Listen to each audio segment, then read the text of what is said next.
a middle-aged white man with a racist attitude, slapped a young black woman without reason, only to be stunned when she punched him back. Maya, a young black woman, had just finished her shift after a long day at work and stopped by the supermarket to pick up a few essentials. It was a Saturday evening, and the parking lot was packed with people hurrying to get their weekend shopping done. After circling around looking for a spot, Maya finally found an open space near the entrance. She happily pulled into the spot, carefully aligning her car between the lines. Before she could even step out, she heard the screech of tires right next to her. A white SUV aggressively pulled in, stopping just inches away from her car. Maya looked up and saw a middle-aged white man sitting in the car. His face flushed, his eyes filled with tension and anger. He rolled down his window and pointed at her, his sharp tone catching her off guard. "That spot was mine," he yelled, his voice full of frustration and resentment. Maya was slightly taken aback by the stranger's abrupt rudeness. She tried to remain calm and responded politely, her voice steady but firm. "Sorry, but I did not see anyone waiting here," Maya explained, trying to clarify. The man did not ease up. Instead, he opened his car door and walked right up to Maya's car. Blocking her way out, his eyes were piercing, filled with contempt and anger, as if her very presence was an insult. "Do not make excuses," he sneered, his face twisted into stain. "You people are always like this, pretending not to see anything and doing whatever you want.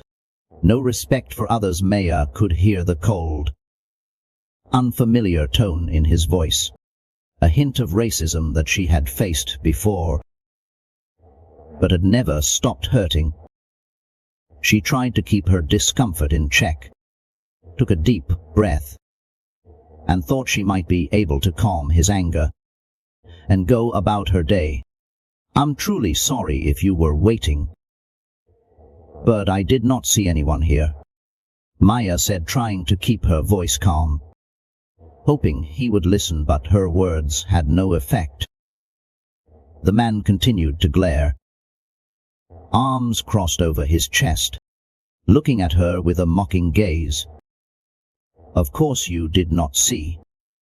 You people never pay attention to anyone else, do you?" he sneered, his words laced with prejudice and disdain. At that moment, Maya realized that to this man, the issue was no longer just about a parking spot. He stood close, his aggressive, domineering stare making her feel cornered. She could feel his angry breath on her face, his cold, contemptuous eyes drilling into her, as if she were an intruder, someone unworthy of being there. Maya tried to stay calm, even as her heart began to beat faster. She had often encountered situations where strangers treated her as though she did not belong in places they considered theirs. She knew what would happen if she let her anger take over, so she restrained herself, breathing deeply to maintain control. "Come on, I do not want any trouble. We're just talking about a parking space here," Maya said, keeping her voice steady, even though she felt shaken inside. But the man only grew angrier, as if each of her calm words made him even more furious. He stepped closer, eyes full of challenge and contempt, finger jabbing toward her chest, as if trying to intimidate her. Without a hint of restraint, he shouted, "Who do you think you are to speak to me like that?" His voice was full of menace. "I'm sick and tired of your kind's arrogance. You people think you can do whatever you want, without caring about anyone else. His words hit Maya like a blow to her self-esteem. The contempt in his words was not just directed at her, but also at her entire community. "You people," those two words carried a racist tone. That made Maya feel marginalized, disrespected because of her skin color. Maya wanted to move away from him, but he blocked her car door, forcing her to face him. The people around them began to notice the argument, a few standing by to watch, but none stepping forward to help. Maya looked around, feeling trapped under the gazes of the crowd and the intimidation of the man before her. She kept her voice composed, though turmoil brewed inside. "I'm really sorry if you've been waiting, but I did not see any car waiting here," Maya said, hoping that another explanation might diffuse the tension, but her words did not calm him down. Instead, he grew even more furious. His angry eyes burned with rage, and he spat out each word with a tone of sarcasm and hatred. "Of course you did not see you. People never pay attention to others, do you?" At that moment, Maya realized that trying to explain was pointless. This man was not looking for an apology or an explanation. He just wanted to assert his power and make her feel small. Although her heart was racing in her chest, Maya told herself to stay calm and maintain the small distance left between them. She was about to turn and walk away to avoid unnecessary conflict. But just as she turned, a hard slap from the man struck her like lightning. The sudden violent slap whipped her head to the side. Her cheeks stung, and the pain from the blow seared through her face days. She stood still for a few moments, trying to regain her balance. The man took a step back, looking at her with a smug expression, as if he had just performed an act of justice. He smirked, his eyes gleaming with open contempt. To him, she was just an inferior person who deserved a lesson. But for Maya, that slap was not only physically painful, but also deeply hurtful to her pride. She no longer felt fear. She felt nothing but insulted and angry. Without thinking further, Maya raised her hand and slapped him back, not as hard, but enough to show him she would not take it lying down. Her action was a warning, a response that made it clear she would not quietly endure this undeserved humiliation. Her slap was not meant for revenge, but was a natural reaction to having her pride trampled upon. The man was stunned, his eyes wide, was surprised mixed with anger. He looked at her with horror, as if he could not believe she had dared to fight back. The crowd began to murmur, eyes fixed on the two of them, some pulling out their phones to record the scene. He took a step back, his hand on his cheek where she had slapped him, his face paling, his voice seething with rage. "How dare you hit me? Who do you think you are?" Maya stood there, her hand clenched to keep herself calm, even though she was boiling inside. The man in front of her continued to curse, hurling harsh words at her. She could feel the malice in his eyes, the disdain in every word he said. In that moment, Maya knew she had to leave. She did not want the confrontation to escalate, but inside she was still reeling from the man's senseless hostility. His unprovoked attack and racist words had left Maya feeling not just like a victim of a parking dispute, but like a victim of a prejudiced and discriminatory mindset. She turned to walk away, leaving behind the man's hateful gaze, but she knew that the pain and humiliation from that slap would linger with her for a long time. Maya stepped into the supermarket, trying to keep calm and reminding herself that she was only there to pick up a few essentials and leave. She gripped her shopping basket, taking a deep breath, but the echoes of the parking lot altercation still reverberated in her mind. She picked up a few essentials, some vegetables, milk, bread, trying to push away negative thoughts, but still feeling a heavy weight inside. She could feel the eyes of the people around her, though she was not sure if they were actually looking at her. The man's racist words echoed in her mind, intensifying her frustration and helplessness. How could someone believe they had the right to assault and insult someone just because of their skin color? Once she had everything she needed, Maya walked out of the supermarket, her heart heavy, but telling herself that things would eventually pass. But as she approached her car, she noticed something was not right. Her heart sank when she saw long, deep scratches running along the side of her car, as if someone had deliberately taken a sharp object and dragged it along the shiny paint. Maya stood there, feeling a wave of anger and frustration welling up inside. She did not need to think twice to know this was the handiwork of the man from earlier. Feeling both helpless and angry, Maya wanted to cry. Parking in that spot was just a coincidence, but it had led to her being attacked, insulted, and now facing property damage. Her car was not an expensive item, but it was the result of years of hard work.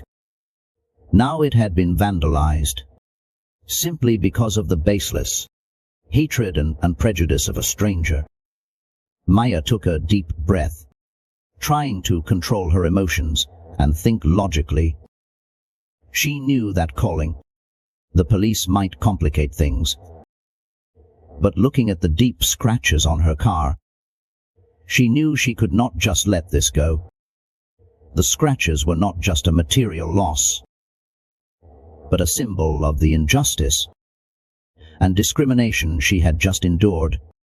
Determined not to let this slide, Maya took out her phone and called the police. She gave a brief report of the incident. In the parking lot, her voice trembling but resolute, she emphasized that she had been attacked without provocation, her property damaged, and that the man was still nearby. After hanging up, Maya looked around to locate the man. She spotted the white SUV parked not far away, and through the window, she could see the man still sitting inside, watching her with a smug smile. He made no effort to hide, seemingly daring her, finding amusement in her distress. While waiting for the police, Maya stood by her car, trying to stay calm. Despite her inner turmoil, she knew this was no longer just a dispute between two people, but her fight for the fairness and respect she deserved. After a few tense minutes, the sound of police sirens came from afar, and Maya felt a sense of relief when she saw two police cars pull into the parking lot. Their presence made her feel safer, as if she finally had someone to support her, someone who could help clarify this unfair situation. As the officers stepped out of their cars, Maya quickly approached them and began to recount everything. Her voice was still shaky from the emotions, but she carefully described the details. From the moment the middle-aged man aggressively approached her, to the moment she discovered the scratches on her car. She also pointed toward the white SUV, where he still sat, seemingly indifferent to what he had caused.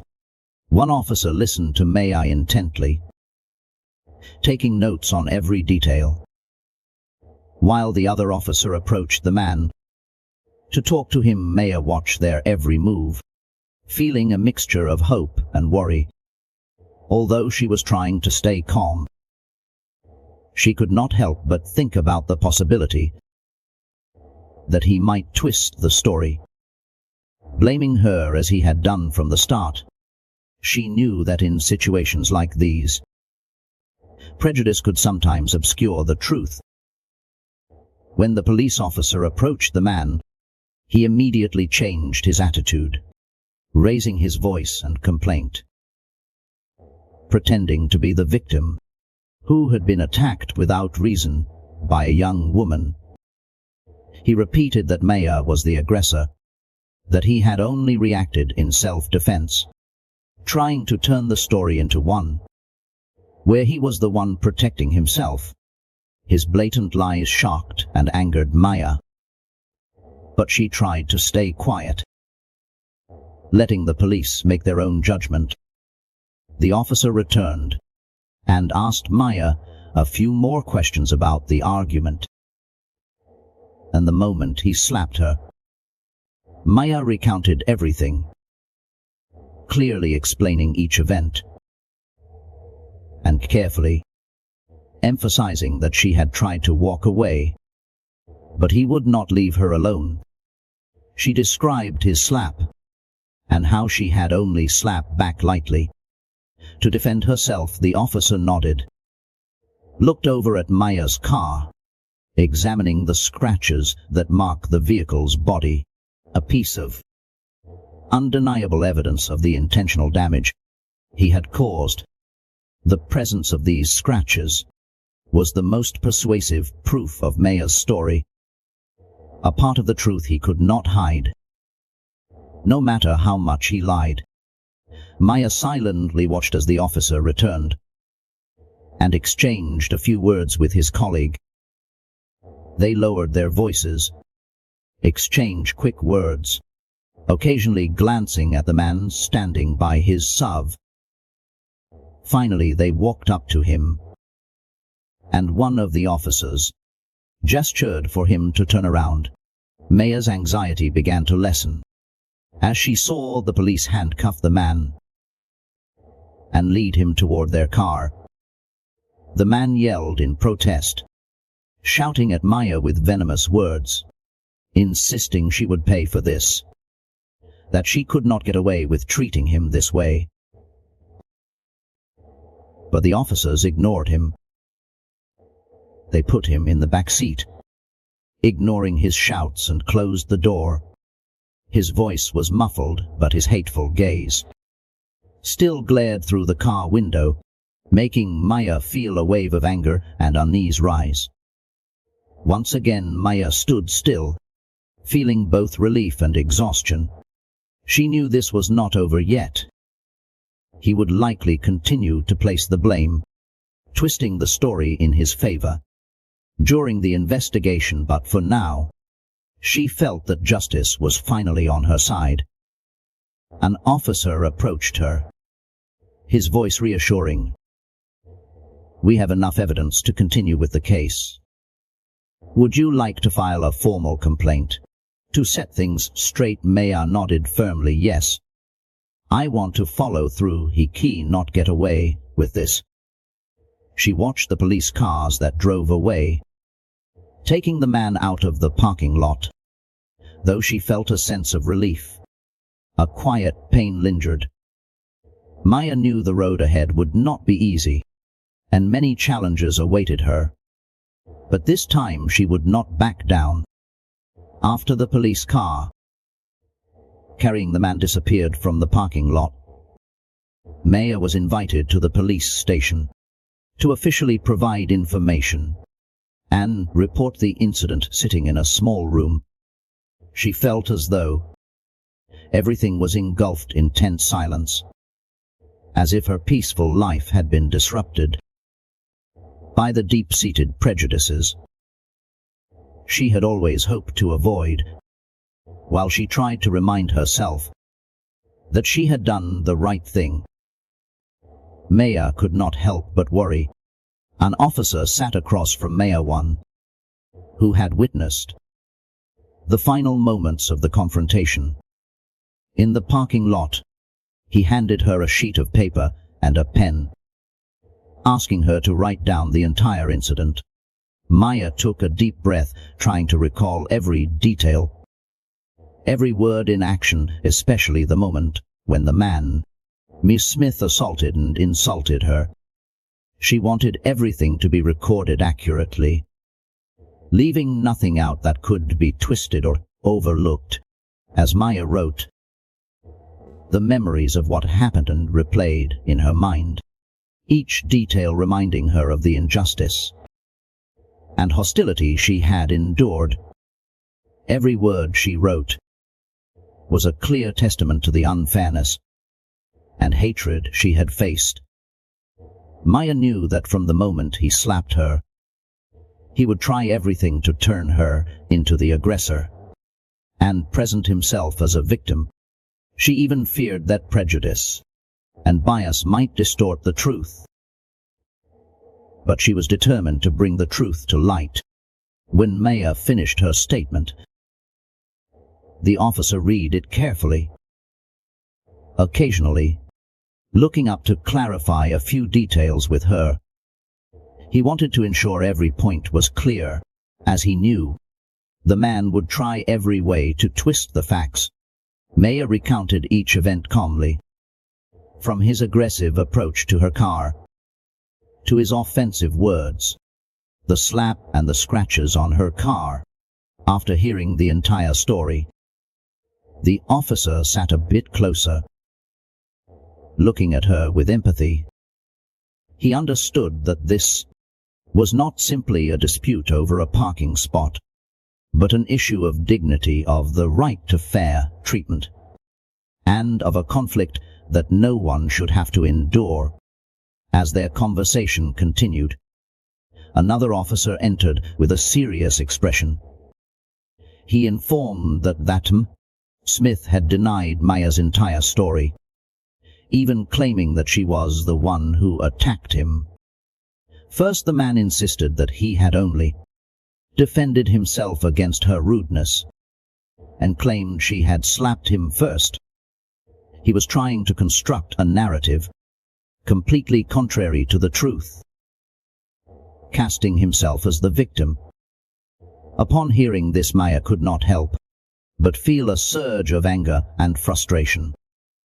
How could someone create such a false story after everything he had done? However, she quickly regained her composure. She understood that facing these lies was part of the long battle she was stepping into with a calm but determined voice. She responded, "No. He was the one who attacked me first." Maya said, her eyes full of resolve. "I only defended myself when he crossed every boundary, not just with his actions, but also with his words. This is not just about a parking spot. It's about the way he saw me as someone beneath him, simply because he wanted to." The officer nodded, looking at Maya with a serious expression. "We've examined the scratches on your car, and with what you've told us, we have enough grounds to take action against him for assault and property damage. However, to strengthen the evidence, we'll need to determine if there were any witnesses nearby. Do you remember if anyone saw what happened?" Maya tried to recall, picturing the people present in the parking lot. At the time, she remembered a few people stopping to watch, but no one intervened. "I'm not sure if anyone recorded it," she said softly, "but there might be security cameras in the parking lot. If we can access them, I think there will be clear evidence." Hearing this, the officer agreed and mentioned that they would contact the supermarket management to check the security footage. "This might take a little time," he said, "but if there's evidence, it will be very useful to ensure the truth is revealed." The certainty in his voice brought Maya a sense of relief. though worry still lingered in her heart. She understood that with or without evidence, Miss Smith might still try to twist the story. His blatant lies were proof of that. But Maya reminded herself she could not give up. This was her chance to stand up for herself and prove the truth, and she would do everything she could to hold her ground. Before leaving the police station, the officer handed Maya a copy of her statement. He also mentioned that she might need to return to provide additional information or identify witnesses if needed. As she stepped out of the police station, Maya felt the air outside a bit more open, though the trauma and resentment from the confrontation still weighed heavily in her heart. Even though everything was not fully resolved, Maya promised herself she would see it through to the end. This was no longer just about protecting herself in a disagreement, but about reclaiming justice for herself and for others like her this time. She would not let prejudice and injustice force her to remain silent this time. She was determined to fight, no matter how challenging the road ahead might be. A few days later, Maya received a call from the police, informing her they had gathered enough evidence to officially arrest Mr. Smith. The key piece of evidence was the security footage from the parking lot, capturing everything clearly. From the moment he approached her car aggressively, to his verbal abuse, and most notably, the moment he slapped Maya without any justifiable reason. The video also showed Maya standing calmly, trying not to engage, making it evident that she only slapped him back in self-defense. Upon hearing this from the police, Maya felt a wave of relief mixed with gratitude. The truth had been captured, and this time she no longer had to endure the lies alone. Yet a lingering sense of worry stayed with her.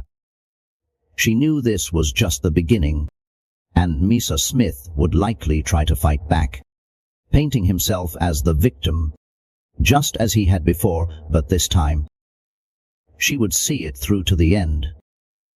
And the next morning, Maya was asked to come to the police station to complete the legal procedures. She walked into the reception area, where officers had prepared documents for the case. One officer, who had been assisting her since the start, approached her explaining the next steps in detail.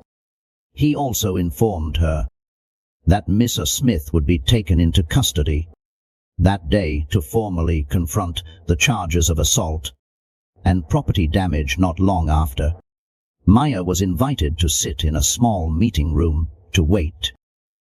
As the minutes ticked by, her emotions were a mix of anxiety and determination. She reminded herself she was strong enough to face whatever challenges lay ahead. She had endured the shock, the unjust humiliation, and now she was going to defend her honor to the end. A few minutes later, Mr. Smith was escorted into the room by officers, his hands cuffed. Seeing him, Maya noticed that his eyes were still full of contempt and hostility despite his vulnerable position. He looked at her with defiance, his cold gaze blaming her entirely. As soon as he saw her, he began shouting, hurling insults. "You set me up, you liar!" Mr. Smith yelled, his face red and his eyes glaring. "You'll pay for this. Who do you think you are to do this to me?" Maya looked at him, calm and steady, unaffected by his hateful words. She said nothing, maintaining a direct gaze, as if to say he no longer had any power to threaten her. Maya's composure seemed to enrage Mr. Smith even more. He struggled loudly, asserting that he was the victim and that Maya had orchestrated everything. However, the officers well aware of the situation, did not let him continue his harassment. One officer standing beside Miss Smith instructed him to keep quiet, emphasizing that everything had been thoroughly investigated, that he would be held accountable for his actions. Confronted with the officer's firmness, Miss Smith had no choice but to stay silent. Though his eyes still burned with resentment and a stubborn refusal to accept the reality, Maya sat watching, and for the first time, she clearly saw the helplessness in his eyes. Before, Ma Smith had always been confident he could escape any consequences, that he had the power to manipulate and twist the truth as he pleased. But now the truth was undeniable. Maya felt a sense of justice taking shape as she saw his arrogance and invulnerability stripped away at that moment. An officer entered the room to deliver the final decision. Misha Smith would be temporarily detained, awaiting his preliminary hearing. Hearing this decision, he yelled even louder, threatening to sue Maya and drag her down, ensuring she would pay. But this time his threats were weak and held no weight. Maya remained seated, watching him as if looking at a stranger.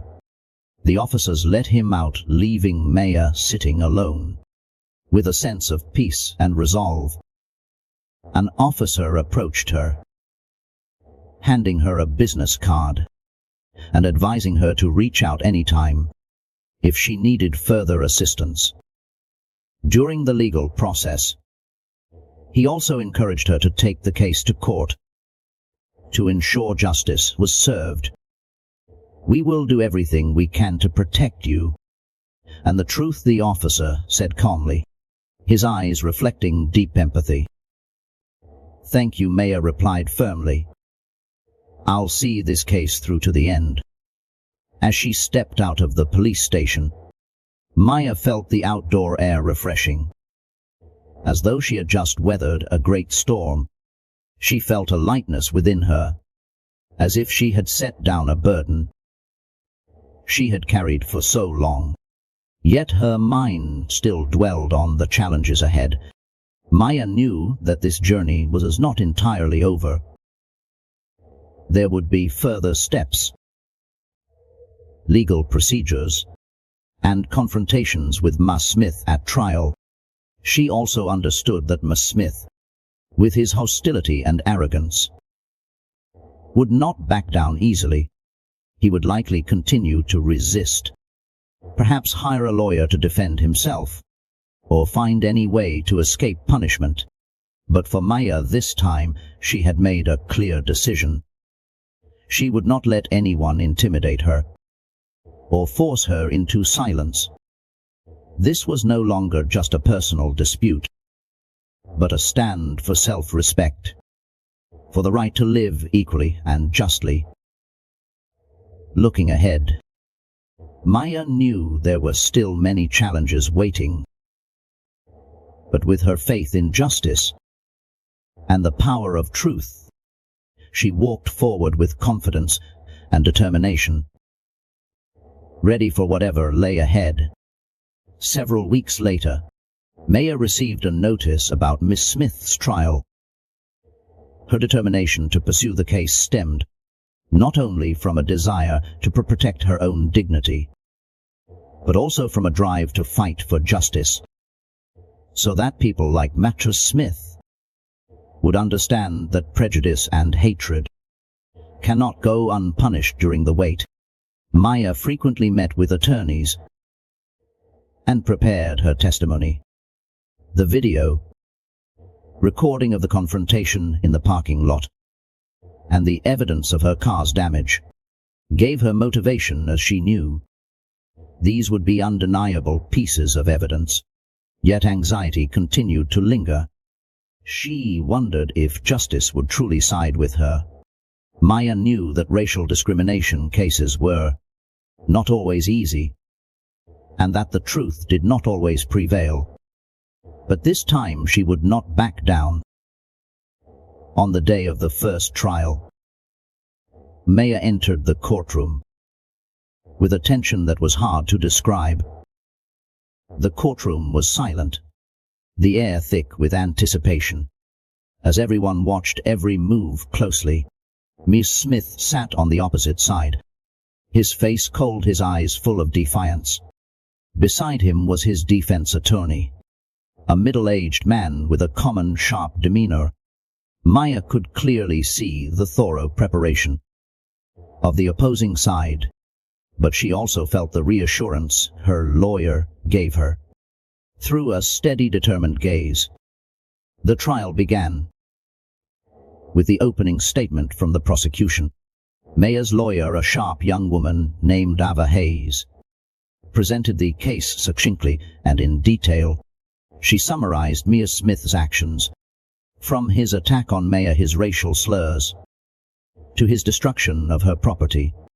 In a confident voice and with a firm attitude, Eva pointed out that Ms. Smith's actions were neither random nor a misunderstanding, but a series of hostile, clearly motivated acts. Your Honor, my client, Ms. Maya, simply parked in an empty spot. But that simple action led to a series of insults, threats and violence from the defendant. Eva said with calm but strong determination, "This case is not just about a parking spot. It's a clear example of racial discrimination and the abuse of power by an individual attempting to demean and intimidate someone simply because of the color of their skin." Mr. Smith sat across the room, keeping a stoic face, though his eyes showed resentment. When it was the defense's turn to speak, Ms. Smith's lawyer attempted to paint a different picture. He described Ms. Smith as a man having a bad day, a husband and father under a lot of stress, arguing that the incident was simply an impulsive reaction.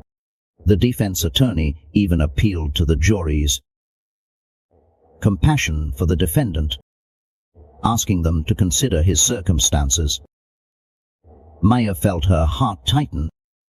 She listened as the opposing attorney depicted Ms. Smith as a sympathetic figure, though she knew well his hostile and arrogant nature.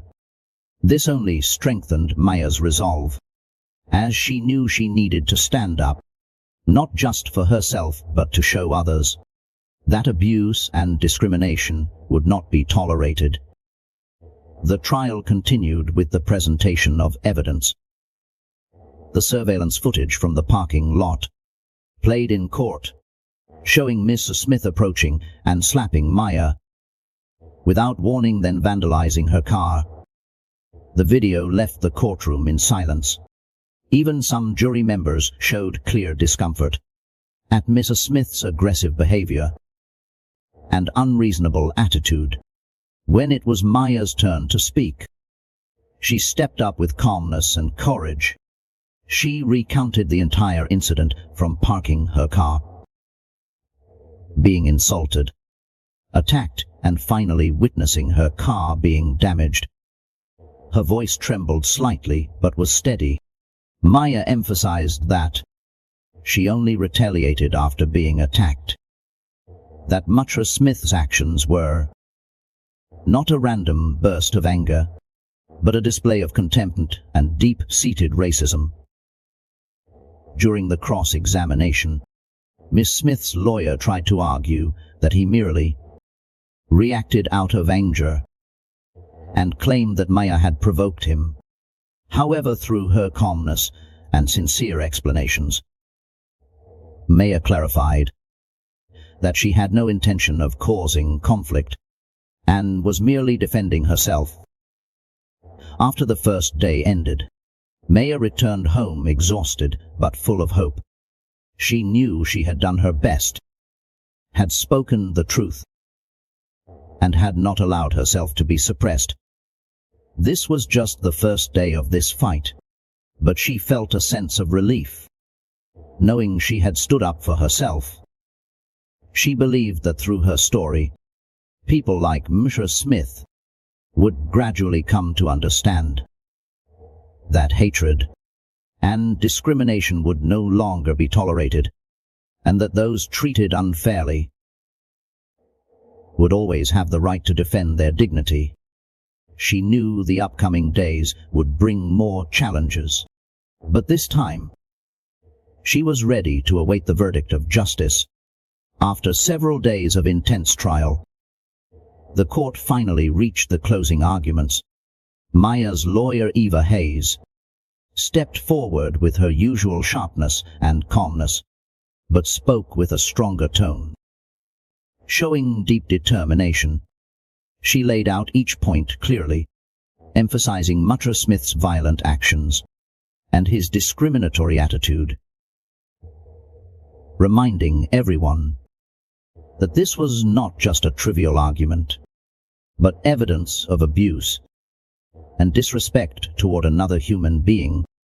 We are discussing an act that is simply unacceptable, fueled by hatred and arrogance.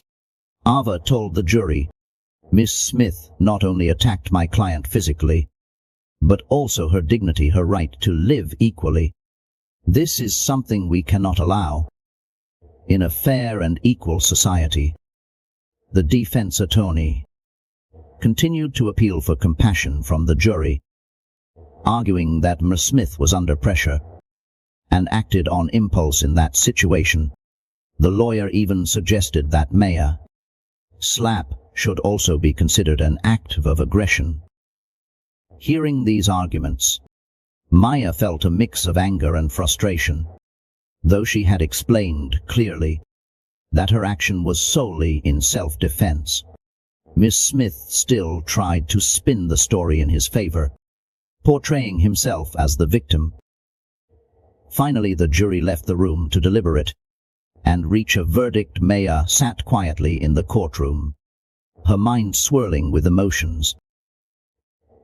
She thought about everything she had been through during this process, from the pain of being attacked to the relentless fight to be heard.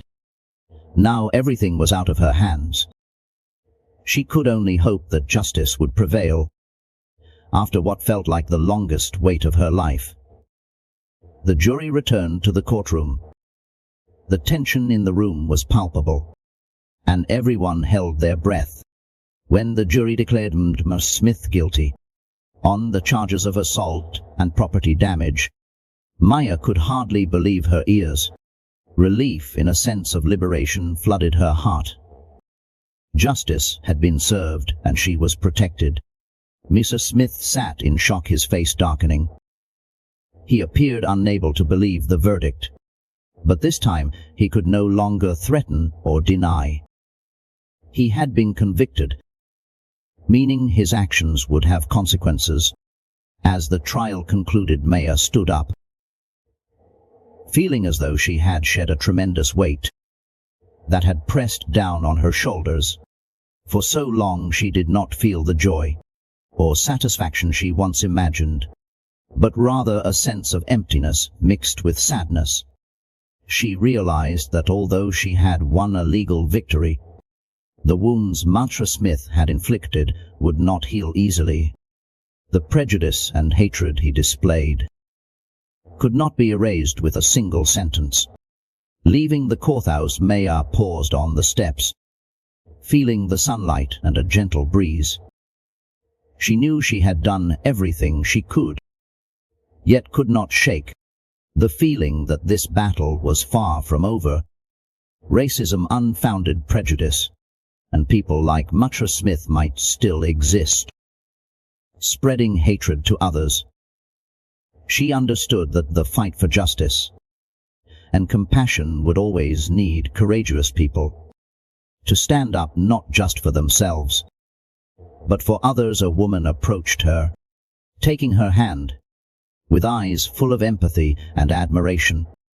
"You were so brave, Maya. You did something many people would not dare to do," she said sincerely. Maya smiled, knowing she had contributed, even if just a small part, to this long battle, even though she could not change the whole world. Looking into the distance, Maya reminded herself that, although this journey had reached its legal end, there was still much for her to do. Justice had been served, but the fight for a fairer world was far from over. Maya descended the courthouse steps, feeling somewhat lighter, but not without sadness. She had stood up for her honor and dignity, and now she knew she would no longer face people like me, Smith. Alone, however, Maya also understood that this was just one of countless battles to overcome to bring real change to society. When she reached her car, Maya paused, her gaze drifting skyward. Memories of that day, the physical pain and the emotional trauma, still lingered vividly in her mind. Though her car had been repaired, the scratches on her pride were wounds that would not easily heal. For Maya, the hatred and discrimination she faced were not merely personal issues, but a reflection of a broader problem rooted in many aspects of daily life. In the weeks following the verdict, Maya tried to return to her routine, but thoughts of the trial and her confrontation with Smith remained ever present. She recalled the insults, the contemptuous look, and his arrogant attitude, all reminders of the harsh reality she and many others had to face, simply because of their skin color. She remembered the stunned look on his face when the verdict was read and realized that to him, attacking and insulting others was something he believed he had the right to do, without consequences. One evening, Maya sat on her balcony, gazing at the city lights in the distance. Letting her mind drift, she understood that, while Mayor Smith's sentence was a start to justice, it could not erase the prejudice he and others like him harbored. His hateful actions were not just the story of an individual, but reflected a part of society, a part she knew she had to learn to confront. Maya thought of the people who had inspired her, those who stood up for justice in the past and fought to build a fair society. She realized that she too had a responsibility to do the same, not just for herself, but for those who could not speak up. She felt a call to be a voice for change, to help build a community where everyone is treated with respect, regardless of race or bias. This resolve became clearer every day. Maya began participating in non-profit organizations, fighting for human rights and racial equality. She shared her story in hopes of raising awareness, encouraging empathy, and inspiring others to stand up for themselves. The public speaking engagements and workshops she attended gave Maya a sense that she was contributing to change, small but meaningful. One morning, after stepping out of a workshop, Maya noticed a young woman approaching her, taking her hand and saying, "Thank you for bravely sharing your story. It helped me realize I'm not alone." The woman's words were a tremendous encouragement, reminding Maya that what she was doing made an impact, giving her the motivation to continue her journey. As she got into her car and saw her reflection in the rear-view mirror, Maya smiled. The woman in the mirror was no longer someone who felt weak or helpless in the faces of discrimination and hatred. She was someone strong, who had fought to regain her dignity for herself and others like her. The scars remained, but now they were the fuel for her continued fight to build a fairer world. Maya started her car, leaving the parking lot, and blending into the bustling traffic. She knew that there were still battles ahead, but now she was ready to face them all, with determination and faith in her own worth. And so this is the story of Maya, a journey filled with hardship, but also with the courage and determination to fight for justice and self-respect. Maya's story is a powerful reminder that, even when faced with hatred, prejudice, or injustice, each of us has the right and the strength to stand up for ourselves. No one has the right to demean you simply because you are different, and sometimes one person's brave actions can inspire many others to speak up for themselves. Through this story, we hope that you will find the motivation to always persist and remain strong in any situation, knowing that justice, though it may be delayed, will always prevail if we are patient and determined. Let's build a fair and compassionate world together, where everyone is treated with respect. If you found this story meaningful and want to continue receiving similar content, please hit subscribe to follow the channel, and do not forget to ring the bell to never miss any of our future videos. Thank you for watching and supporting us.